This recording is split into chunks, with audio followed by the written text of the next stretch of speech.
lo dijo en la primera hora. Así como me han escuchado a mí defender la institucionalidad de la Corte Constitucional, me han escuchado a mí en varias ocasiones avalar la tarea institucional de enorme valía de la Corte Constitucional y citar a este organismo como el último resquicio institucional de la República en un país en el que claramente hay una desinstitucionalización clamorosa y muy cuestionable. Ha costado, pero muelas, para hablar en términos coloquiales, tratar de tener una mediana institucionalidad aquí, y ha sido muy complicado. Muy complicado por la incidencia de la política, por los intereses de los políticos, porque esto es un carrusel y no entienden que las instituciones deberían permanecer en el tiempo independientemente de los gobiernos de turno o del poder político de turno. ¿Cuánto necesitamos aprender de otras sociedades, pues, donde la clase política entiende de otra manera el funcionamiento de lo público?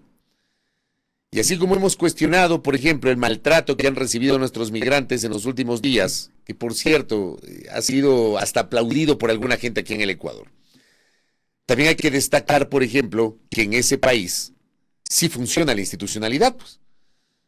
Porque tienes ahí un par de órdenes ejecutivas emitidas por el presidente Trump que han sido echadas abajo por decisiones judiciales. ¿Ya? Y allá nadie se escandaliza. No se tiene a un presidente involucrándose en el poder judicial. ¿Cuánto en Latinoamérica y aquí en el Ecuador tenemos que aprender de eso? Así como se cuestiona lo negativo, hay que también aprender de lo positivo. Y en el caso del Ecuador, justamente porque la Corte Constitucional ha salido por sus fueros en la defensa constitucional de la República, es que, por ejemplo, quien les habla, ha sostenido y ha defendido, aunque no siempre me han gustado las sentencias de la Corte, las características de ese organismo, porque uno no defiende personas, uno defiende instituciones. Y las críticas o comentarios, en uno u otro sentido que se hacen acá, no son a la persona, son a las acciones de los funcionarios y, por supuesto, a lo que hacen o dejan de hacer las instituciones. Y digo, así como he felicitado, destacado, avalado, hoy corresponde criticar, pues. Y yo lo voy a decir abierta y frontalmente, porque la Corte Constitucional está en este momento en camino de perder esa sensación de respeto institucional que tiene buena parte del país sobre sus ejecutorias. La campaña se acaba en 6 días. En 6 días se acaba la campaña electoral. Y hasta el sol de hoy, la Corte Constitucional no le ha dado certidumbre al país sobre la actuación del Ejecutivo y particularmente del presidente candidato. Si lo que está haciendo el presidente Daniel Noboa es constitucional, bueno, dígalo. Si es inconstitucional, dígalo. Pero dígalo. Dígalo. Con argumentos, tomando decisiones. Pero el principal problema es el silencio de la Corte Constitucional. La semana anterior tenían una sesión en la cual claramente no priorizaron este tema.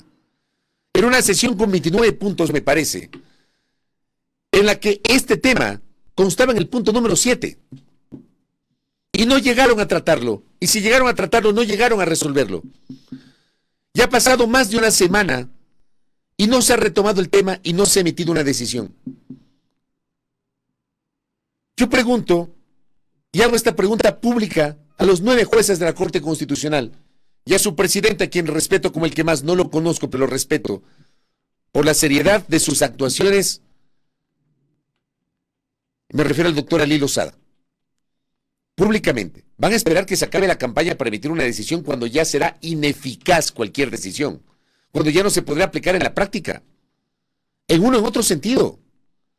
Yo sostengo, y lo he dicho públicamente, yo sostengo que el presidente Noboa el 5 de enero tenía que someterse obligatoriamente a una licencia.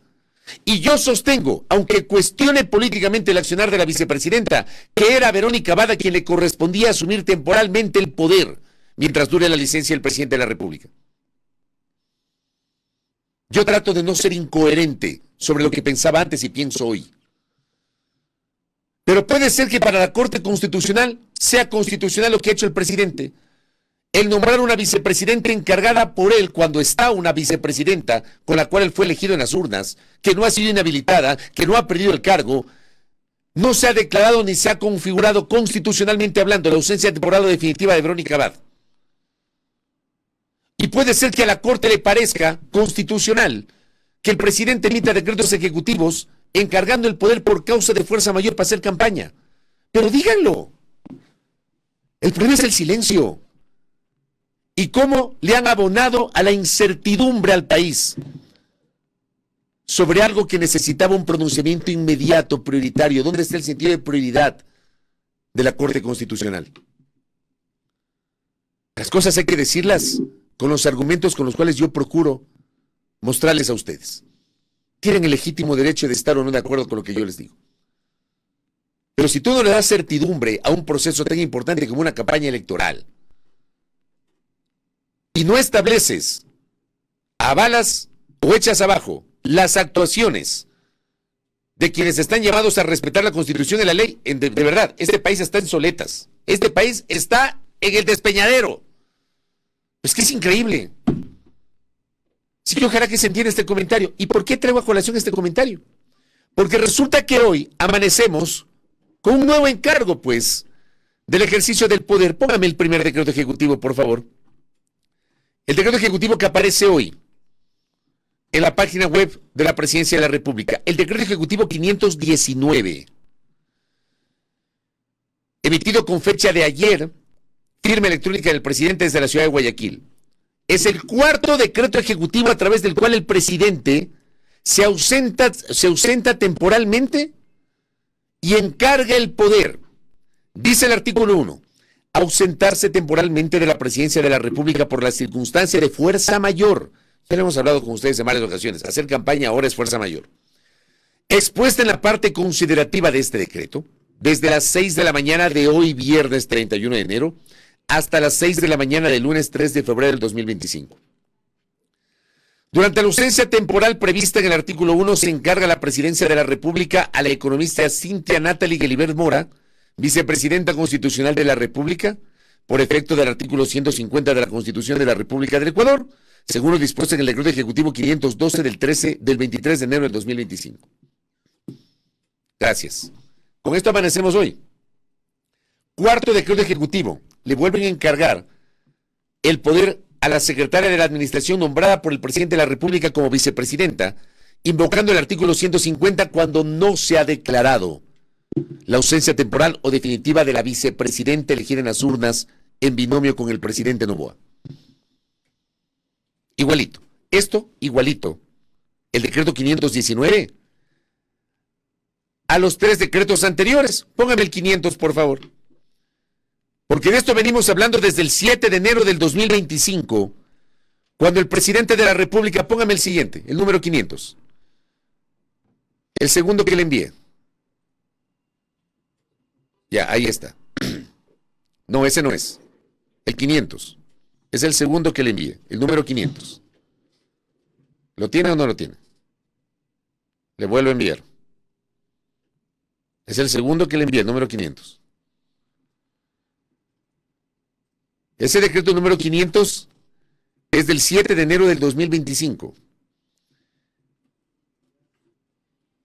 Es decir, desde el segundo día de la campaña electoral estamos hablando de este tema. Ese sí, ese es el 500. Correcto. Artículo 1. Encargar a la presidencia de la República a la economista Cintia Natalie Guilibert Mora, vicepresidenta constitucional de la República, por efecto del artículo 150 de la Constitución, desde las 5 de la tarde del jueves 9 de enero hasta las 4:59 del domingo 12 de enero, en razón de la ausencia temporal del presidente de la República por la circunstancia de fuerza mayor, expuesta en la parte considerativa de este decreto ejecutivo. ¿Cuál es la causal de fuerza mayor? Hacer campaña electoral. Póngame el siguiente decreto, el 505, por favor. Creo que era el que puse hace un minuto. 505. Ese es. Correcto. El decreto 505 se expide el 16 de enero. 9 días después. Encargar la presidencia de la República a la economista Cynthia Natalie Guilibert Mora, vicepresidenta constitucional de la República, por efecto del artículo 150 de la Constitución, desde las 18 horas del jueves 16 de enero hasta las 22 horas del domingo 19 de enero. Esto tenía que ver con el debate presidencial y las actividades que hizo el presidente en campaña previo al debate presidencial. En razón de la ausencia temporal del presidente de la República por las razones expuestas en la parte considerativa de este decreto ejecutivo. Fuerza mayor. El siguiente, el 513. Que era el tercero, ese. Encargar la presidencia de la República del Ecuador al economista Cynthia Natalie Guilibert Mora, vicepresidente de la República, por efecto del artículo 150 de la Constitución, desde las 6 de la mañana del viernes 24 de enero hasta las 6 de la mañana del lunes 27 de enero. La semana pasada nomás. En razón de la ausencia temporal del presidente de la República por las razones expuestas en la parte considerativa de este decreto. Esto fue expedido el 23 de enero del 2025, o sea, la semana anterior. Gracias. Ahí tienen ustedes 4 decretos ejecutivos. 4. Para la Corte Constitucional ha sido insuficiente el observar 4 decretos ejecutivos para pronunciarse. Si esto que está haciendo el señor presidente de la República es constitucional, bueno, jueces de la Corte salgan y digan que es constitucional, pero bríndele certidumbre al país. Si es inconstitucional, salgan y digan que es inconstitucional. Pero digan algo, porque se han quedado callados. Y lo peor, como dije, es que ya estuvo en agenda la semana anterior este tema y no tomaron una decisión. ¿Dónde está el sentido de prioridad de este tema? De saber si el presidente, esto que ha pasado hoy, es completamente inédito y a mi juicio, desde mi punto de vista, configura una manera pero muy alegre de interpretar las normas a conveniencia. Pero además es la primera ocasión, después de las reelecciones de 2003 y de 2009 y 2013, es la primera ocasión que tenemos un candidato a presidente. No lo tuvimos en 2017, porque no se presentó, Correa ya no se podía presentar, o ya no se presentó. Se podía presentar, pero no se presentó, 2017. Moreno no se presentó en 2021. Lasso no se presentó en 2023. Noboa se presenta hoy en 2025. Con más razón, había que pronunciarse de manera célere para poder saber a qué atenernos como país. Sobre el tema de la licencia del presidente, pero además sobre la situación de la vicepresidencia de la República. Porque el presidente ha expedido 2 decretos ejecutivos vinculados a desconocer a Verónica Abad como segunda mandataria. Póngame, por favor, el decreto 494, que es el siguiente. Hay que recordar cómo el presidente de la República expide este decreto ejecutivo, el 494, el 4 de enero del 2025, ni bien iniciado el año, donde designa como vicepresidenta constitucional de la República del Ecuador a la economista Cynthia Natalie Guilibert Mora, secretaria general de la Administración Pública y Gabinete de la Presidencia de la República hasta el 22 de enero del 2025, o hasta que la señora María Verónica Abad Rojas se presente y tome posesión de sus funciones en la Embajada del Ecuador en la República de Turquía.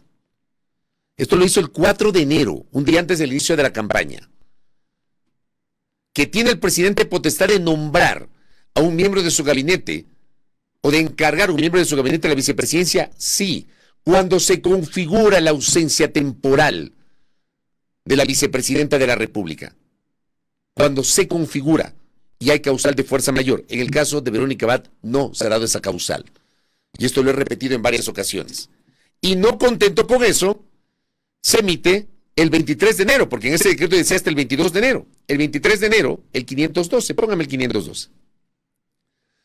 Donde se mantiene la designación de Cynthia Guilibert Mora como vicepresidenta constitucional de la República, hasta que la señora María Verónica Abad Rojas se presente y tome posesión de las funciones asignadas mediante el decreto ejecutivo número 490 del 23 de diciembre de 2024 en la Embajada de Ecuador en la República de Turquía. Y mantener las funciones encomendadas al economista Cynthia Natalie Guilibert Mora en el artículo 2 del decreto ejecutivo 494 del 4 de enero del 2025. Gracias.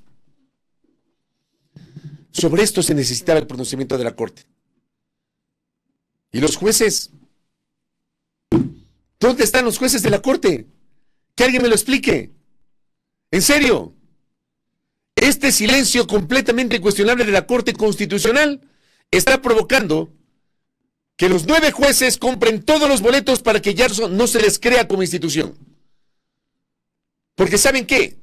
De aquí para adelante, si no emiten, ya la campaña se acabó, ya en una semana ya no habrá campaña. Y digo, ¿qué van a hacer? ¿Van a emitir esto el jueves 6 de enero? ¿El jueves 6 de febrero? Que es el último día de la campaña. Cuando más certidumbre necesitaba el país de modo jurídico y constitucional, la Corte ha guardado silencio. Y la Corte no se ha pronunciado. Porque, insisto, si el presidente Noboa tiene razón, la Corte Constitucional debía pronunciarse dándole la razón al presidente. Si el presidente Noboa no tiene la razón, como yo opino, y lo he dicho, como yo opino, sobre el tema de la licencia y sobre el encargo de la vicepresidencia, la Corte tenía que haberse pronunciado. Es vergonzoso esto, por Dios, entendamos la naturaleza del comentario. Ya, no es hacer el juego a fulano sultano, entendamos eso. Es aprender a vivir en institucionalidad. Pero aquí, como somos campeones para bypassar las normas y para interpretarlas a conveniencia, dependiendo el sesgo político, las apetencias, el juego de poder, etcétera, avalamos o cuestionamos dependiendo de la conveniencia. O como me dicen acá, gracias doctora Soledad, capaz que se basan en la política en la política famosa de los hechos consumados, ¿no? ¿Ya pasó? Sí, yo emito esto, pues ya pasó, no pasa nada. Porque claro, no te puedes subir a la máquina del tiempo y regresar un mes atrás. La famosa acción de los hechos consumados. Mutis, camino al foro. De verdad, yo no puedo entender cómo en un país que se precie de respetar medianamente la institución pasan estas cosas. Y no tenemos un pronunciamiento. Una barbaridad. Y mira acá lo que me dice. Gracias por ese comentario, Pablo. Un abrazo a la distancia. Debe considerarse que cuando una sentencia de la Corte Constitucional tiene votos salvados, la ley da 10 días para que se presenten por escrito los votos salvados, que lo más probable es que en este tema no haya una votación por unanimidad. No pretendo ser pitonizo adivino, pero dudo mucho que los 9 jueces se pronuncien de manera unánime en uno o en otro sentido sobre este tema. Ya, hoy ya es tarde, pero digamos que se pronuncian. Dudo mucho que sea unánime. Si no es unánime, porque se presentan votos salvados, ya, la ley, me dice acá Pablo, le da 10 días para que se presenten por escrito los votos salvados antes de publicar la sentencia. Mire los votos salvados por la sentencia del caso Abad, sumario administrativo. Acá parece que igual los votos salvados se están demorando para hacer los votos salvadores. Datazo. Gracias por este dato. Pero como además, aquí somos unos campeones, ¿ya? Para interpretar las normas a conveniencia y además abusar de lo que dicen las leyes. Miren ustedes lo que pasó esta semana con un candidato asambleísta. Rodemos esas imágenes, pero no me quite el audio, por favor. Rodemos esas imágenes, pero no me quite eso. Bájale un poquito el ambiental. Eso, gracias. A ver. Para quienes me siguen en Facebook y YouTube, el personaje de camisa color lila, que son los colores de su organización política, es el señor Jorge Chamba.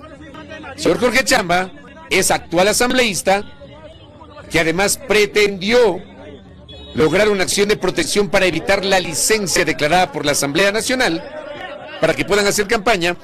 Este señor fue pescado infraganti por un grupo de gente que le brindaba seguridad armada, sin permiso, y no pudieron presentar. Pero miren ustedes lo paradójico de esto, ¿no? Tenemos ahí un candidato que pertenece a la línea de gobierno, increpado por la policía, que responde a su gobierno y a quien no le pudo presentar los documentos que avalen el por qué la gente que le estaba brindando seguridad estaba armada. ¿Ya? Y el hombre dice que tuvo 10 intentos de asesinato. ¿Ah? Súbale un poquito el volumen ahí. Súbale un poquito. No, señor. Tengo que armar mi propia gente porque estoy en riesgo de muerte, señor. Bájele. Ya, dice que tiene 10 amenazas de muerte. Yo le digo públicamente a la asambleísta Chamba, quien no le conozco, tampoco le he entrevistado nunca, Pero el asambleísta Chamba ha tenido algunas ejecutorias muy cuestionables en esta campaña.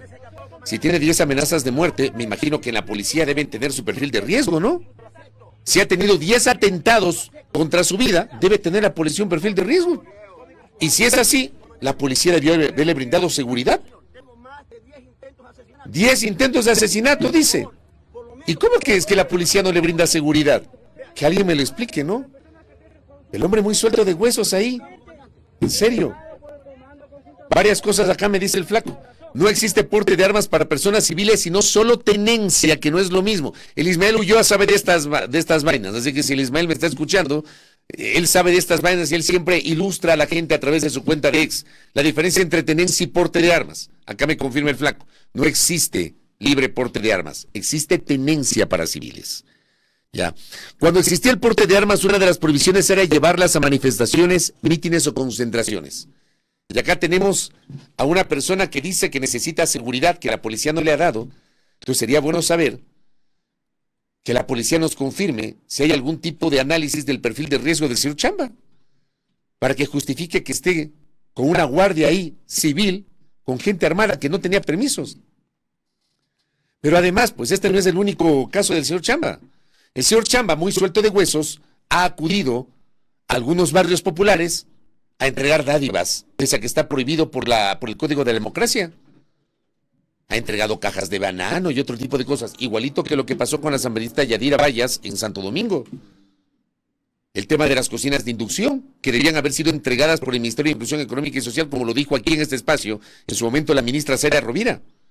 Resulta que le dieron una asambleísta para que haga proselitismo en Santo Domingo. Con el señor Chamba ha pasado exactamente lo mismo. Y aquí no pasa nada.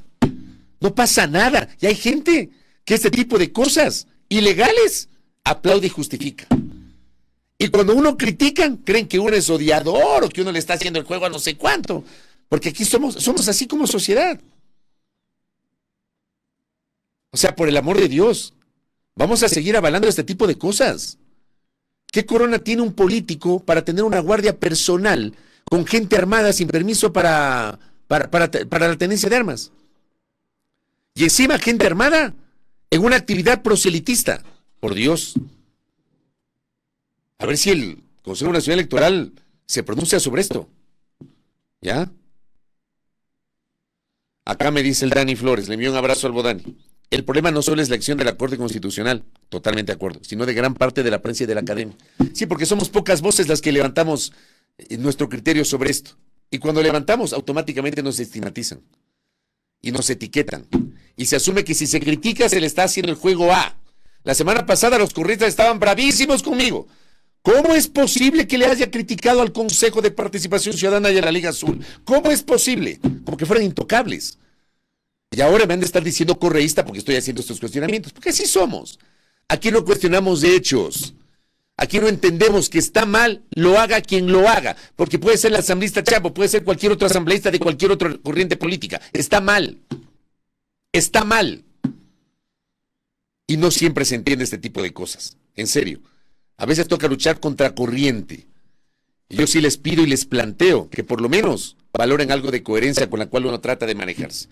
Y para cerrar el comentario, porque ya lo tengo a Guillermo Serena en la antesala, para cerrar el comentario. Ya, para los que dijeron cualquier cosa ayer, ya, hasta gente de no creer, aplaudiendo pues la deportación esposados, encadenados de migrantes que cometieron el, entre comillas, delito de buscar mejores días en otro país. No entendiendo que la migración irregular, sí, no está bajo el imperio de la ley, pero no es un delito, es un tema civil. Y que no hay antecedentes de deportaciones en aviones militares con migrantes esposados y encadenados de alguna gente, pero si eso siempre ha existido, falso, lo confirmó la canciller el día de ayer. Páseme esos audífonos, por favor. Pongamos, por favor, el extracto de la canciller que le dijo en una entrevista de Coavisa que efectivamente era la primera vez y la única vez que han deportado ecuatorianos esposados y encadenados en un avión militar. Póngale, por favor. Los cientos de vuelos que hemos recibido ha sido el único vuelo en que llegaron de esa forma. El día de hoy está llegando un vuelo como siempre ha llegado, una aerolínea comercial que trae a los migrantes ecuatorianos obviamente sin esposa. Los cientos de vuelos que hemos recibido ha sido el único vuelo en que llegaron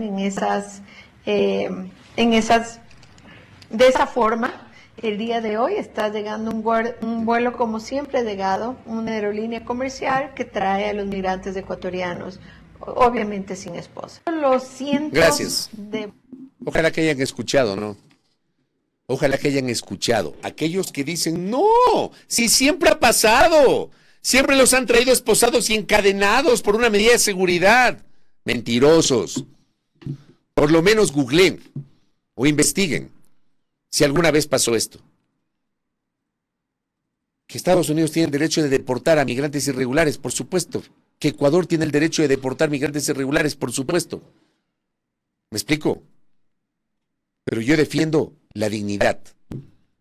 ¿Por qué tienen que maltratar la dignidad de estas personas, muchas de las cuales seguramente salieron buscando mejores días porque aquí en este país no tienen esperanza de nada?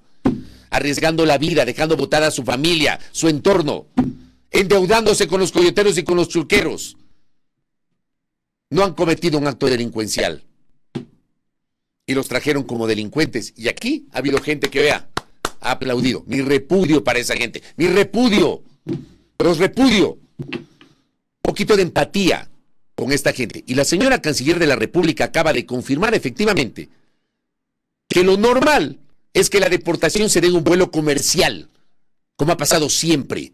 Es verdad, siempre ha habido deportaciones, pero nunca deportar a los migrantes esposados y encadenados. Ojalá que entiendan lo que estoy diciendo. 7:11, cierro el comentario, me matan de las ieras a veces, pero bueno. Primera plana. Todas las noticias, todas las voces.